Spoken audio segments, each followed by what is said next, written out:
Tink!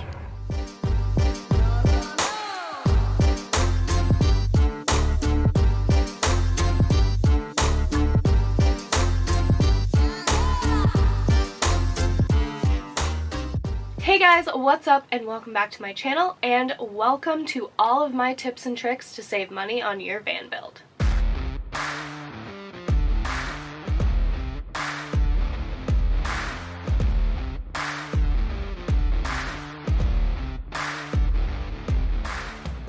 For any of you guys that are new here, my name is Tori and my husband Josh and I are currently in the middle of building out this 2020 Ram ProMaster into our next tiny home on wheels. While we are building out this van, we are actually living in our other already converted Sprinter van. This build has definitely been quite a bit different than our last few builds. Our last few builds we had a workspace and we weren't actually living out of a van while we built the next van. So things have been a little bit crazier than usual, and you know, life gets in the way and we just didn't get a whole lot done this week. We did, however, get our couch finished up, which I am now sitting on. I brought a cushion in from our other van to sit and chat with you guys today. But this week I wanted to sit down and share with you guys all of my tips and tricks to save money on a van build. Josh and I have converted 3 vans now. Well, this is our 3rd conversion. So we will have converted 3 vans? Yes. Our very first van build was a very strict budget van build, and our last van build we did spend a little bit more in our conversion, but I think through all of these van builds I really have kind of narrowed down the things that are really easy to save money on, and then the things that you shouldn't skimp out on, I guess you could say. So this week I wanted to talk about how we decide where to spend our money in our conversions and how I've saved us money in our conversions. Let me put my phone on silent really quick. I want to start off by saying that van life is so unique to each person, and each person's build is going to be tailored to their lifestyle, and the budget that can support that lifestyle is going to vary from person to person as well. So these are just some of the things that we've done over the years to kind of reduce the costs of our builds and make van life more accessible to us. I know there are a lot of very beautiful, very expensive vans on the market, and when Josh and I were first getting into van life, these were very far out of our reach, and still are, to be honest. I've seen van builds go upwards of $100,000, which is just a lot of money. So over the years, by doing our van builds ourselves and learning where we can save money on these custom builds, we have made this lifestyle so much more accessible to us, and we have built such beautiful tiny homes that we've loved living in for a lot cheaper than I would have originally thought when I was first getting into all of this. So without any more rambling from me, let's get into my first tip.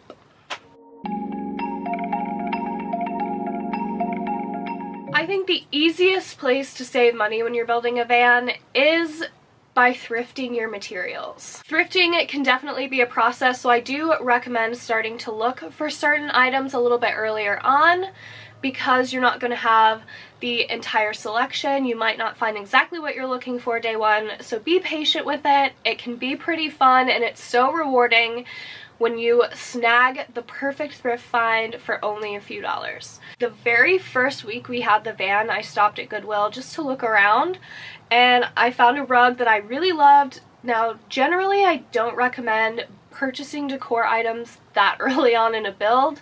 It's usually something that is a little easier to kind of feel your space out further along in your build, once you know what things are going to look like and you can really see things come to life. But I snagged the rug for $2. It happened to fit perfectly in here, and it actually kind of inspired the entire design for this build. Generally speaking, a small area rug can run you anywhere from $30 to $50. That's a good chunk of change that I saved right there. I also have thrifted our flooring in this build so far. I got our flooring for $20 at Habitat for Humanity. Habitat for Humanity is a van build goldmine. If you think about it, since you're building tiny, you don't need an extensive amount of any of that kind of material, flooring, tiling, those kind of things, and people will just donate their excess and you can buy it at a thrifted price. It's like the Goodwill of construction materials, and I love it. Anyway, for this build, I went in and I found 2 packs of water-resistant laminate flooring unopened for $10 each. Saving these little bits of money throughout your build, it really does add up. So when I'm looking for materials, I try to save money wherever I can so that we can invest it in the things that we know are going to make us more comfortable and make our overall experience in this van a lot better. Another great way to find free or cheap materials is to drive around. You'll notice people set furniture, things like that, out by the curb to be thrown away. A lot of those things, they're not in the best condition, but if you take them apart, you can get usable pieces of building material for free. So that is always an option as well. We've snagged a few things over the years for our van builds from the curb. So keep your eye out. It takes some patience, but it really is a great way to save money, and it can be kind of fun. The lighting in this is terrible. It's kind of cloudy out today. Much better. Okay, looks like it's gonna storm. The second way we've saved a ton of money in this van build so far is looking in the clearance section for wood. This is new for me. I didn't even know this existed, but we've saved so much money, it's insane. So at Home Depot, in the lumber section, there's usually a cart of wood laid out in the aisle, and it all has purple spray paint. This is the clearance section, and all of these pieces of wood are 70% off. While they do have some imperfections, we have utilized a lot of these clearance section wood pieces in our framing in this van, since a lot of that framing is going to get covered up with plywood faces and finishes.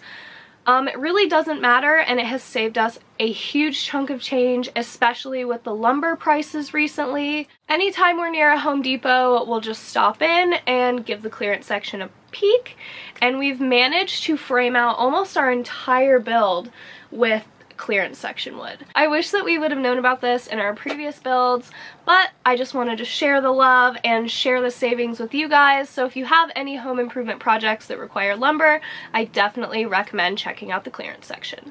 Another fun discovery I have made on this van build in particular that I wanted to share with you guys is buying bar tops instead of countertops. They're a lot cheaper, and I had no idea.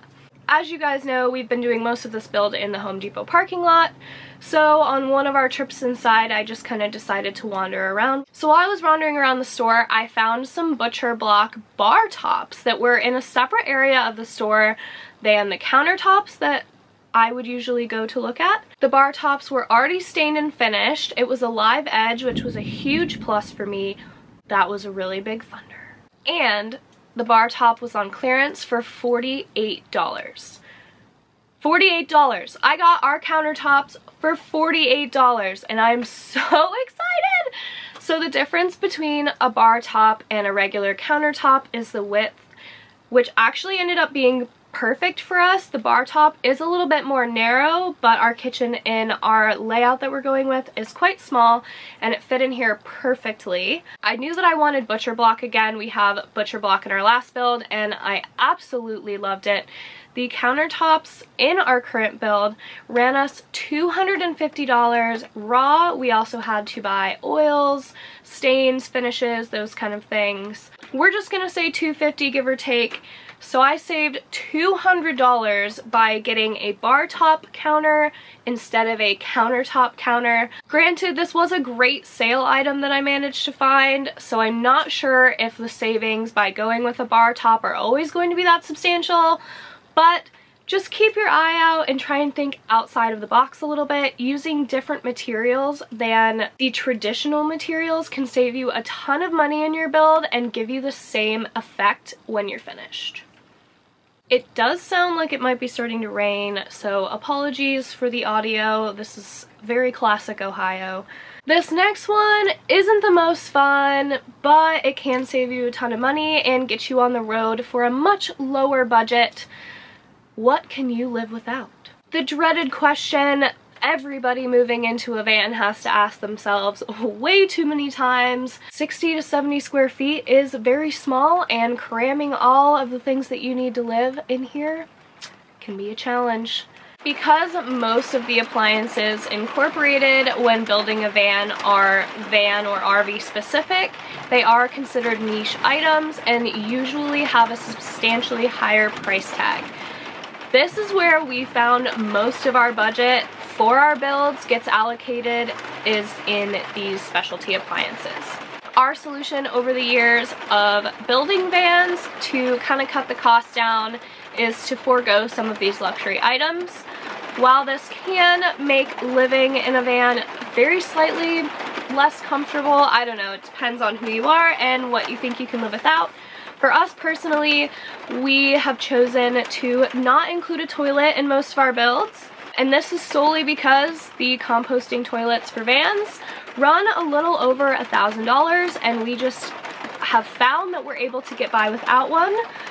While it is uncomfortable at times, we also have gone without heaters in our previous builds. A built-in heater can run anywhere from $200 to $400. We purchased a $60 propane portable heater, the Mr. Buddy.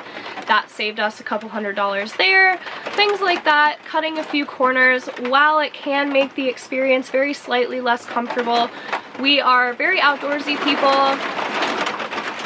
We camp a lot. It's raining really loud all of a sudden. Overall, we decided that life on the road was more important to us than those small comforts. Other things we've done to cut down on the cost of appliances and things like that in our build is not to include a built-in shower. Plumbing is quite expensive. A hot water heater is quite expensive. So going without those things or going with a cheaper or more camping friendly version of those things, we've gone with a outdoor portable solar shower bag that ran around $25, while doing a built-in shower in our van would cost us multiple hundreds of dollars. So these are never easy decisions to make because we obviously would all love to be the most comfortable, but comfort in a van comes at a cost, so just something to consider.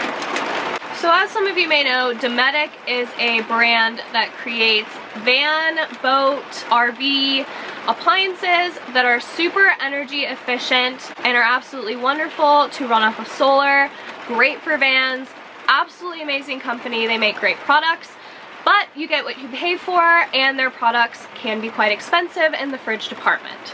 Josh and I originally went with a traditional mini fridge in our van to try and save money. We got it for around $50. It turned out to be a huge energy suck that wasn't worth what we paid for it, and we ended up having to take it out of our van and throw it away. We were kind of faced with the decision to either go without a fridge or to finally shell out the close to $1,000 for the DOMETIC fridge. This is when I discovered DOMETIC makes a cooler. This is a 12-volt portable cooler, and that's the money-saving secret.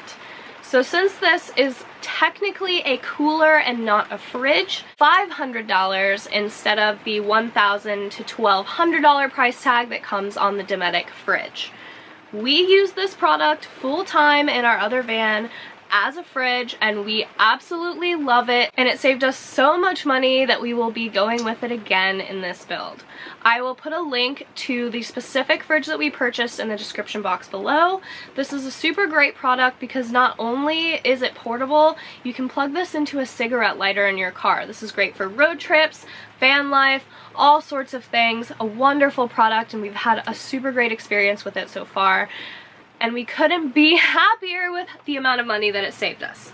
If any of you out there have any van build money saving secrets, I would love to hear them. Please drop them in the comments below. We are about halfway through this van build and there is still money to be saved. Thank you guys for chatting with me this week. I hope that some of these tips help you save some money in your builds down the line. If you liked this video, go ahead and give it a thumbs up for me. It really does help my channel grow. Now we gotta finish this van build, so I'm gonna get to work and I will see you guys next Sunday.